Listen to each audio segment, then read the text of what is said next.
Hello and welcome to the Dream Architect Life with Brian Sweet and Brittany Anderson from Sweet Financial Partners. Bryan and Brittany, how are you guys? Well, I almost did like a little dance jig to get us going. So really good. Nice. Well, I don't know if I'm that good, but I guess I have something to work towards. Yeah, you got big shoes to fill over there. Yeah, no kidding. Well, on the last podcast, you guys spoke about the 5 people that you really want to surround yourself with, and you kind of gave a little heads up on what this one is. This is really how to build and foster those relationships. I'm really excited to get into this content with you. Yeah, we're really excited about this too. And again, we want you as you're listening to this podcast, we want you to have things that you can actually implement in your life, because I think there's nothing worse than having really great information that's all kind of theoretical with no tactical actions to be able to take and follow and actually make changes for yourself. So we are trying to spell this out just in black and white, clear as day, so that you can make really positive enhancements to an already wonderful life. I love the word tactical. Why did you choose to use that word? Well, if you want to know the real truth, I did some studying under Jay Abraham, who he is a brilliant marketer. He has been one of the highest paid marketing consultants. And he has this whole, thought process and material and content creation that has stuck so much with me. So he talks about, you have your vision. You have this visioning exercise where, again, it's more of that really high level, that big thinking, the thinking outside the box, the not accepting just the surface level, right? So that's where you start. Then you have, as kind of that mid layer, you have your strategy. You have the things that you start thinking about, well, how can I apply this to my life? Then you go into the tactical, and those are things that are actually implementable actions. So for me, after going through that and studying his material, it's almost like this new frame of mind as you're looking at things and how you can bring things to life and how you can actually funnel down. Bryan and I both share a love of visioning and, thinking about possibility. And that's part of how and why this podcast came about. So that's where tactical really truthfully came from, because I think it's the only way that people actually get stuff done.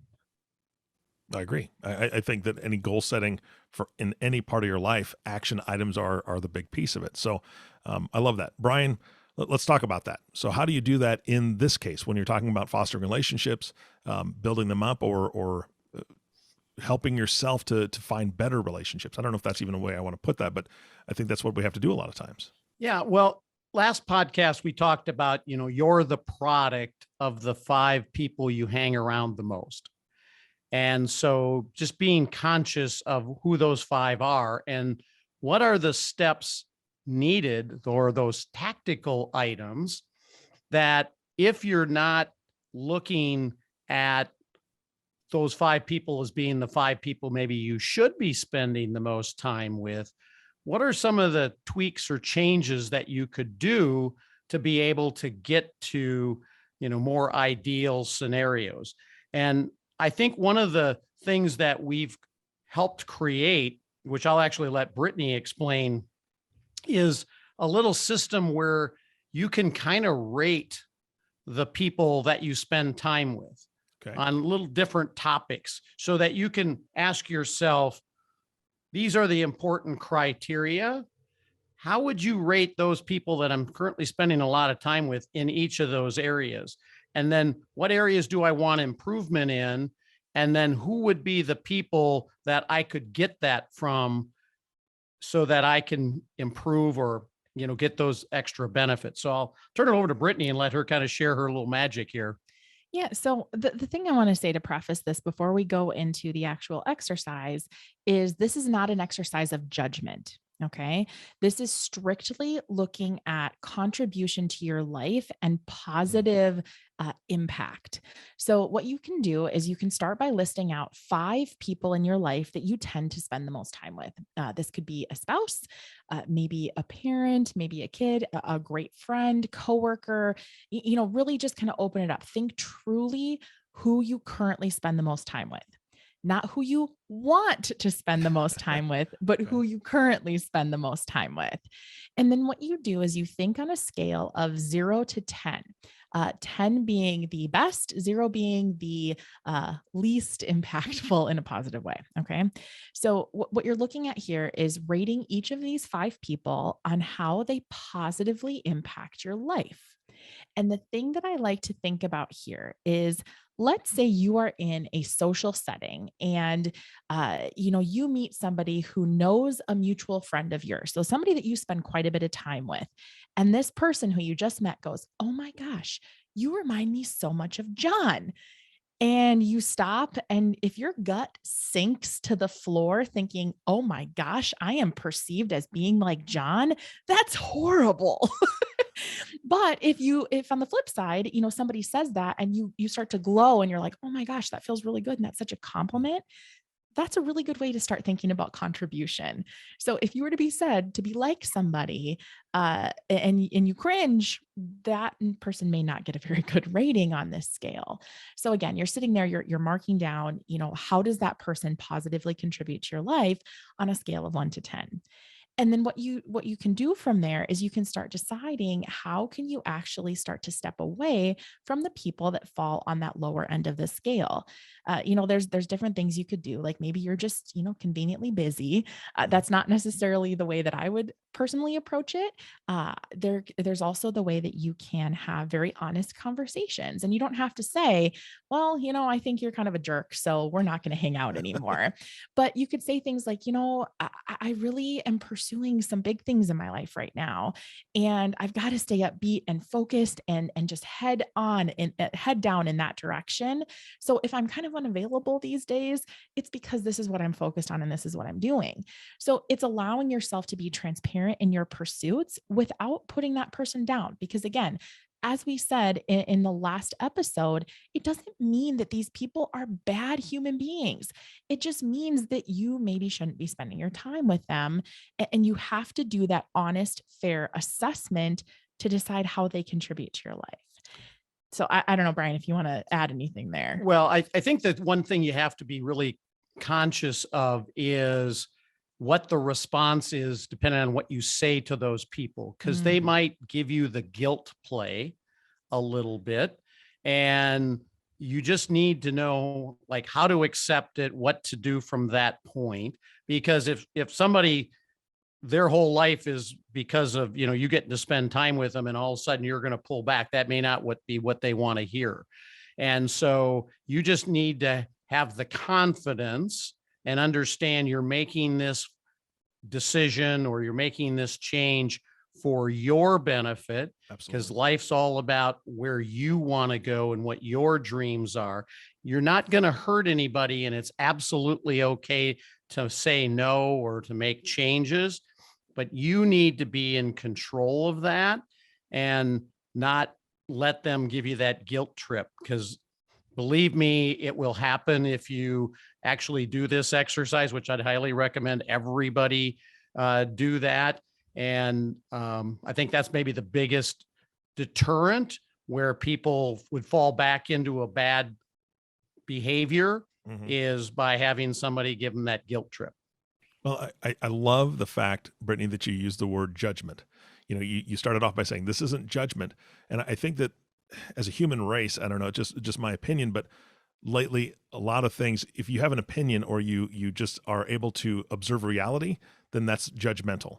And that's not what this is. You're not being judgmental against these people, but you do have to face reality. If they're a drain on you spiritually, physically, mentally, emotionally, it may not be the best time. And then it really piggybacks off, Bryan, what you were talking about, making sure that you're not falling into the guilt trip, but at the same time, maybe it's a sibling that is draining, right?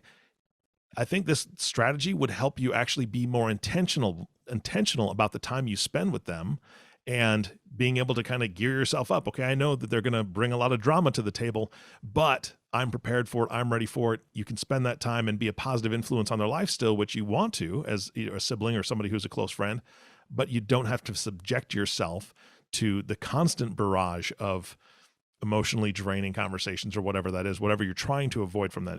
Does that make sense? Yeah, I agree. And if you're not conscious of what's going on or the time you spend, these things you're just, like these are habits that you've created. This is just what you do.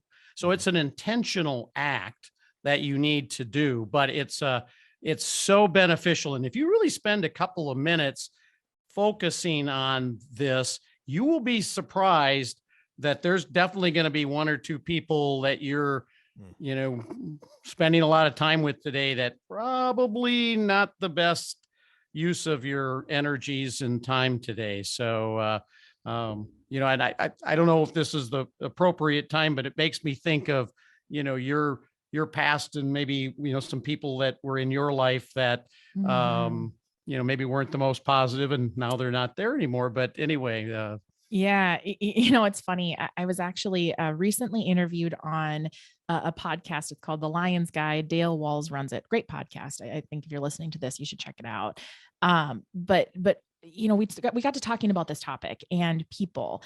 And he asked me a question. He's like, was there a point in time in your life where you actually had to do this, where you had to make a tough decision? And was there maybe a time in your life where you think back and you can see a massive amount of growth? So it was like this all encompassing conversation. And I think back to, I was 25 years old and I went through a divorce.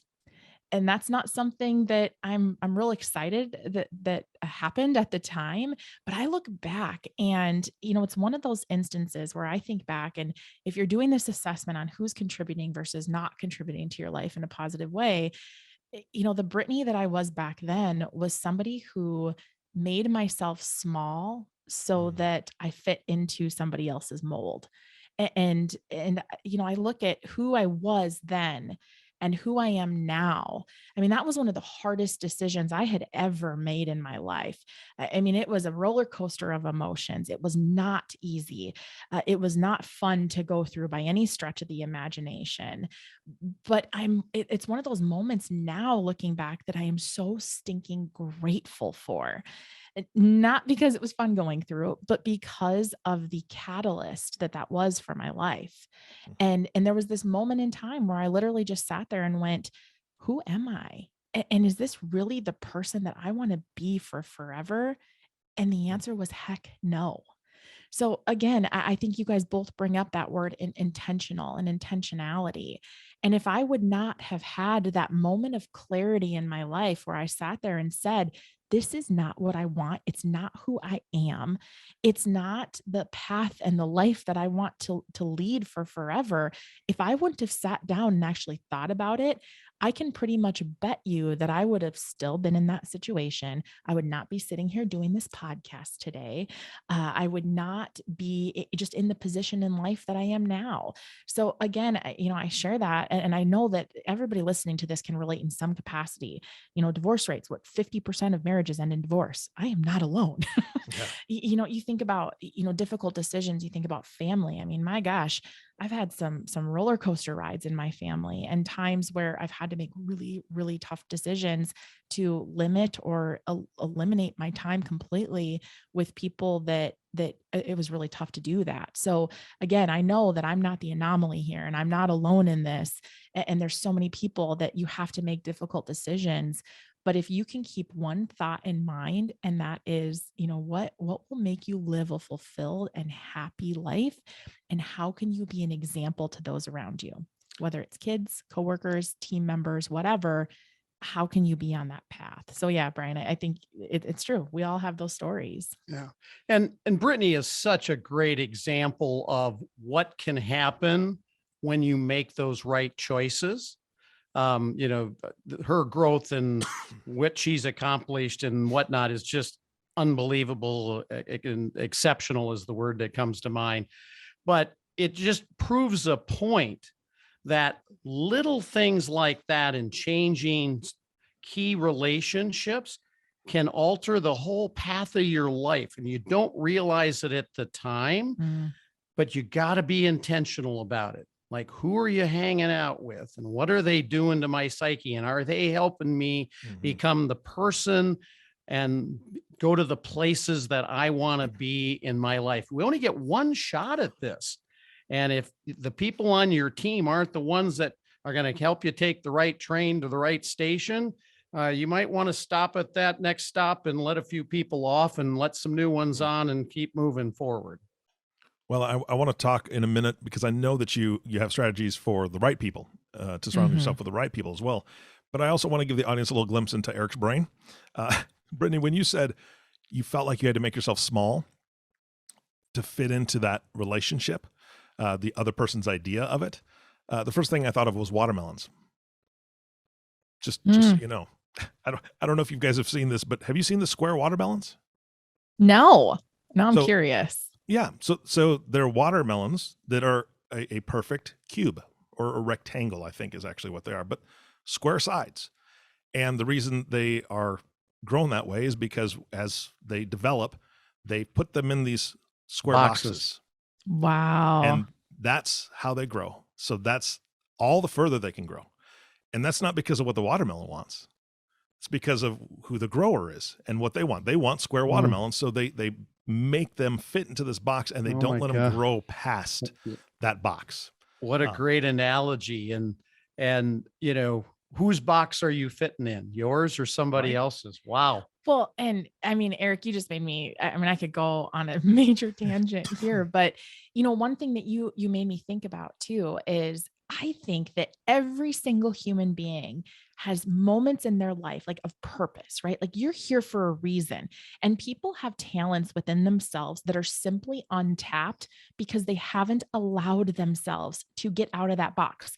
So And true. again, whether it's because you're in a bad relationship, or maybe you have you have parents that don't let you soar, you don't feel like will let you mm, soar, whatever that case is, allowing yourself to lean into your full potential and do what God put you on this earth to do. I mean, that's something that I believe that you are doing yourself a disservice. You're doing this world a disservice by not leaning into that and not realizing your full potential. So, man, bust out of that watermelon box. that's the new topic for, or the title for the podcast is "Bust Out of That Watermelon Box." I love it. Yeah, I love it. We might have to change the name. Yes. All right, so let's flip that coin then, right? Let's talk about Yeah. folks that you find energetic, and that bring you energy, and how do you foster those relationships? How do you develop those?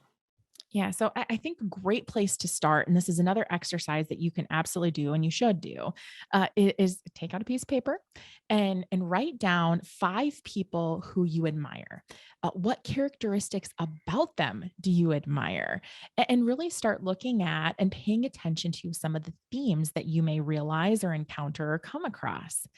Now, the beauty of this exercise is a couple things happen here.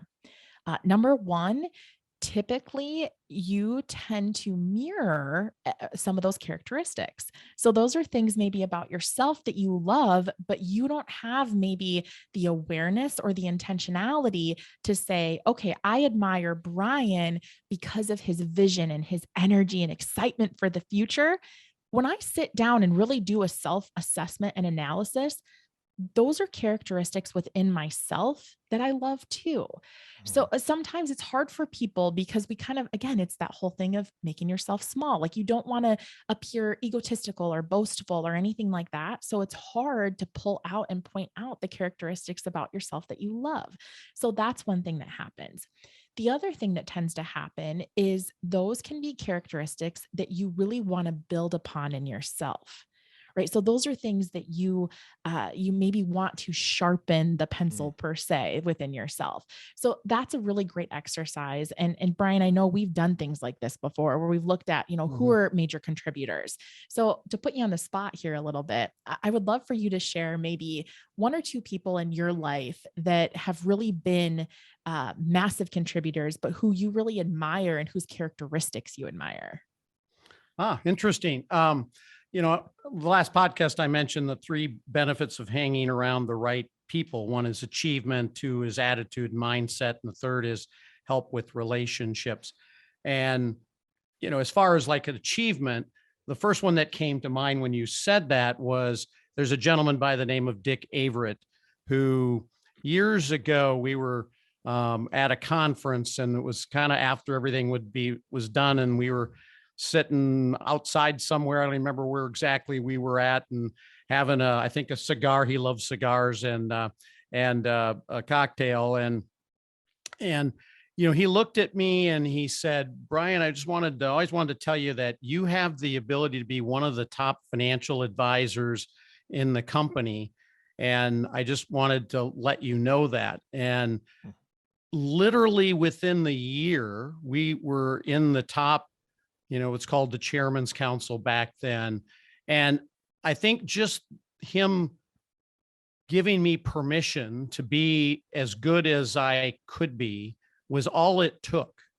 And so that's been, one that comes to mind, on a daily basis, to toot Brittany's horn.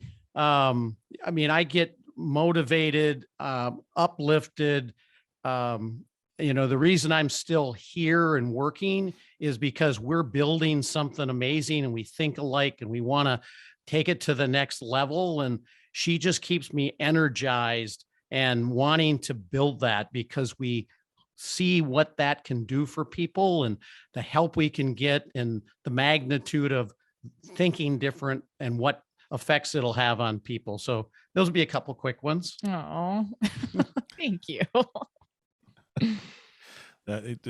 Are you blushing? I mean, it looks like you're blushing just a little bit, but I can't tell. I am a little bit. If you can see the red through my Minnesota, very pale skin. Well, not quite as much as your blazer, though. Right. I'm not quite there yet. Yeah, there you go. Well, and again, I think that's, I've heard people term it, on the shoulders of giants. I've heard lots of different terms, but I've always kind of pictured this in my mind. If you go to the gym and you want to, learn how to build muscle, you're probably not going to ask the guy in the corner who's having trouble hanging his jacket up on the coat rack, right? If he's super skinny and he can't even hang, that's not the person you're going to ask to help build that muscle. And I think that any of these traits, the characteristics that you're talking about, those are all muscles in my mind. You've got to exercise those. You've got to practice, right? Those different things, whatever those are. How do you go about asking somebody to help you? Because you don't want to be a stalker, right? And nobody wants to be a stalker on this. You don't want to follow somebody around and be a fanboy or a fangirl. But at the same time, you do want to be bold enough to say, hey, I love that you do this, or this is what I see in you. Can you help me develop that? How do you guys approach that? Yeah, I would tell you it's a lot easier than you might think. And if you have this list of people who have these characteristics or have a success level that you desire, it's simply reaching out to them and telling them what it is that you admire about them. And I would like to be more like that. Would it be possible if I bought you lunch to get together and learn more about how you did that? I will tell you, they will be honored to help somebody, because part of why they are successful is they've learned from others and they've gotten help. And there's that mentor mindset that's built into people that are successful, and they want to pass on things that have been helpful. They will probably spend more time with you than you can even imagine to help you get to the next level. So I would just reach out to them, phone them up, send them a letter, do something. And I think you will be shocked that probably 90% of the people will spend some time with you. Yeah. And, I want to add something to that too. I think one thing that people may lose sight of at times is leading with value. So anytime you're approaching somebody, especially somebody, like if you're looking at somebody you admire that is an uber successful person and that has a lot on their plate and so many demands and pulls on their time and their attention, leading with value, stepping into that, saying like, what can I do to actually help them? A lot of times you get people, especially again, you're looking at people that are maybe higher profile or have a lot going on or whatever that is. Typically they have some sort of like heartfelt mission that they're trying to put out into the world. So you might get somebody who maybe they're really passionate about helping children in some capacity, or maybe they have a focus on helping people with addiction, or, they have something where like for us, I take, for example, Bryan has a massive, charitable endeavor towards helping, single moms. He has a whole foundation built around it, and how he can help the kids of those single moms be able to pursue their education and create opportunities and all of these really cool things. So if you can find a way to contribute to the things that matter to them, that can sometimes get you closer to them. And you have to do it with sincerity. Don't just do it because you want to get something, but do it with sincerity. And Bryan is dead on. People, and they're all humans, right? Like the people you admire, they're just waking up every day and putting their pants on one leg at a time, just like you do. So being able to pursue those relationships and going into it, just getting to know them and seeing what they've done and how you can contribute to their lives is a great way to be able to start fostering that. Yeah, I think that goes back to a little bit what we spoke about on the previous podcast with generosity, right? I think Yeah. that people that are successful, people have been generous with them, and so therefore they're reflecting that back on the next person. Mm-hmm. Yeah. I'm trying to think of, and I do this a lot. If there's somebody who I admire or want to learn more, I absolutely reach out. And I'm trying to think of the last time, somebody said, I don't have any time for you. I really can't think of that. It's just, I don't even think it's in successful people or the people with the right mindset. I don't even think it's in their makeup to say no. It might be difficult to, get like a meeting tomorrow kind of a thing. And I think if you do it by delivering value, as Brittany alluded to, probably more likely to happen sooner rather than later. But I think it's just in their DNA. Yeah, no, that makes a lot of sense. What do you think about how you're perceived? I think that's what a lot of people have to overcome, is that if I'm approaching somebody, I don't want them to think that I'm, desperate, or that I'm not doing the right thing, or I'm not on the right track by asking them this. What do you think about people's perceptions when they approach these people? Yeah. The first thing that comes to mind here is, and I wish I could remember the exact framing of the quote, but I've seen this float through social media world. I've heard this said in successful circles, but when you're pursuing something that's bigger than yourself, right? You have big goals, you have big dreams, and you're truly leaning out and asking for help in some capacity, or you're looking for guidance or, advice or whatever that looks like. People that are in places that are even more successful for you are not going to criticize you for trying to make your life even better. The only time that you get that criticism is typically from the people that maybe are not achieving or don't have the goals that you do, or don't have that big vision for their future. So I think, again, it's like, we get stuck in the space in our head, right? That 6 inches between your ears, because we're afraid of how we might be perceived, of how we might look to that person. But, if you lead into something with transparency, you are going to get so much further. And actually, I just thought of this example. We just had in our mastermind that we run for financial advisors, we just had a gal speak, and she shared the story about how she had been following this guy who's ultra successful, who has done, more in his life than most have, 10 times over. Big marketing guy. He has a great company. He's consulted with some of the most famous people that you can think of. And she'd followed his podcast, followed some of his social media. And, at the time she had just been like calling him out basically on social. She had been saying, oh my gosh, look at what this person delivered, or what a great insight, or what a great whatever. So she's genuinely absorbing his material and his information. And through this whole thing, he ended up reaching out after she created some cool video for him from his own content. And she shared at the time, she's like, you guys, I was building my business and I was maybe making in my business like $50,000.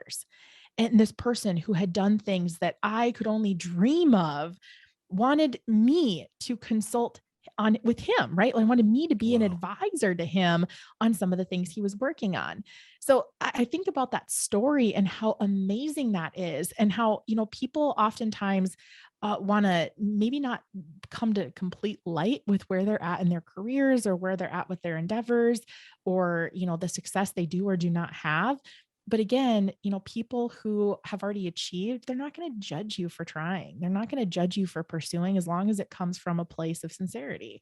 So I think that's just such a great example. Yeah. And I'll give you a personal example. I get calls probably weekly from advisors wanting an opinion, or what would you do, or how would you handle this? And I will tell you, I'm more than happy to set those up, every day of the week, in which we do.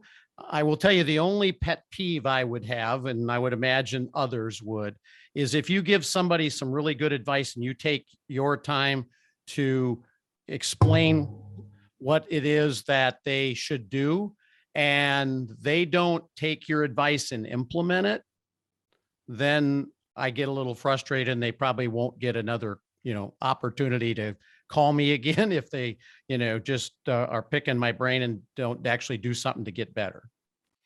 Yeah, there's a word for that. I don't know if I can use that on the podcast, but that was actually termed by a mutual friend of ours, and he may have heard it someplace else. But he told me to beware of the assholes.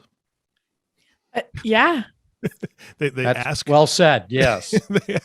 they ask for stuff, but and opinions and advice, and you spend this time doing that, and then they don't do it, and then there's a failure, and then they're usually frustrated with you when they didn't follow your advice. So that's frustrating. Yeah. And I'll keep going, Eric. I'll add something to that too, but keep going. Well, no, I was actually going to ask, when people don't have somebody that they can ask, or they can, maybe they're looking around going, I really don't have a whole lot of people in my inner circle that I want to take those characteristics from. How do they find them? What's the best way to find people that are actually going to be able to encourage them and lift them up? There's a couple of things there.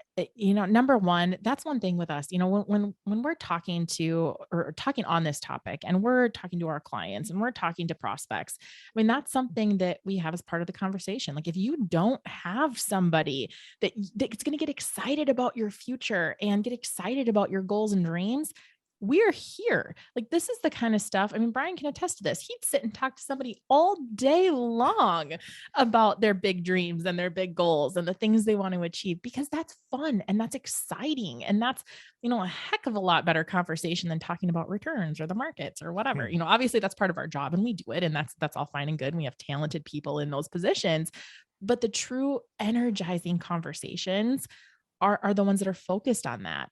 And the other thing I would say too is, if you find yourself in a position where you don't feel like you really have anybody, you got to do a little bit of an internal gut check at the same time, because are you putting it out there what you want?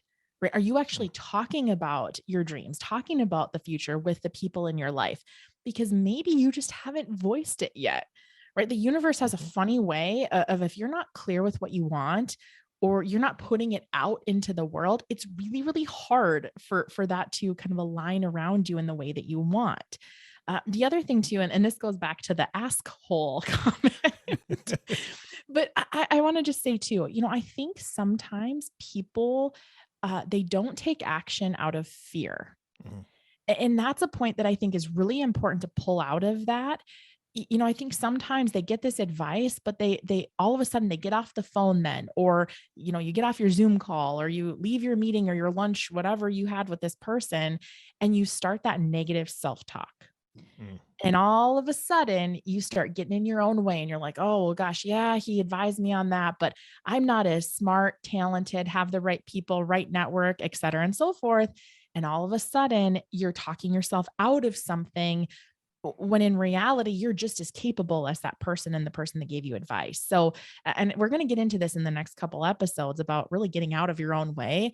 But I think that's an important piece to pull out, and to not let fear trip you up, because what's the worst that's going to happen? That you're no further along than you were yesterday? Bummer. Keep trying.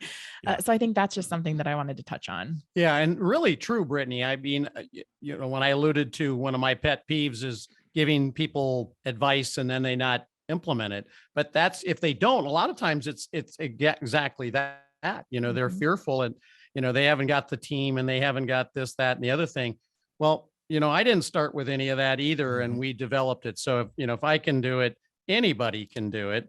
And, so it's once again, everything that a person does in life it's intentional, and you just can't let stuff go. You got to think about what's happening and what was my response to that. And if all of a sudden I got this really good idea, now I'm talking myself out, you got to literally stop and go, quit that. or have somebody that you can talk to that can be your accountability partner to help you realize that's not getting you anywhere. And as Brittany said, the easiest exercise is to say, if I do that and it's not successful, what's the worst thing that's going to happen? Well, be in the same position you are right now.